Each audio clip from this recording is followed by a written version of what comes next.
عمر ایوب نے کہا ہے کہ وزیر اعظم اور وزیر اعلیٰ پنجاب غیر آئینی ہیں۔ 9 فروری کو فارم 45 تبدیل کر کے فارم 47 بنائے گئے۔ انسانی حقوق کی خلاف ورزی کی جا رہی ہے۔ فاشسٹ حکومت ہوش کھو بیٹھی ہے۔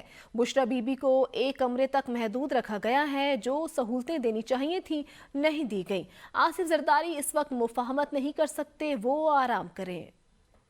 فروری کے دن جس طرح فارم 47 تبدیل کیے گئے اور 50 اور 60 اور 70 ہزار کی لیڈ والے پاکستان تحریک انصاف کے جو ہمارے وننگ کینڈیڈیٹس امیدواران تھے ان کو ہرایا گیا دھاندلی کے ذریعے، تو وہ آپ نے پاکستان کی تاریخ کیا ورلڈ ریکارڈ آپ نے دیکھا کہ کس طرح بے ڈھونگے طریقے سے دھاندلی ہوئی۔ اللیگل، غیر آئینی اور غیر قانونی وزیر اعظم اپنے آپ کو جو کہتا ہے، جس کا نام شہباز شریف ہے، اور غیر آئینی غیر قانونی وزیر اعلیٰ جو بیٹھی ہیں پنجاب میں، ان کے ہاؤس ہی کمپلیٹ نہیں۔ بشرا بی بی کو جو فیسلٹیز دی جانی چاہیے وہ ان ٹوٹو وہ کمپلیٹ فارم میں دی جانی چاہیے۔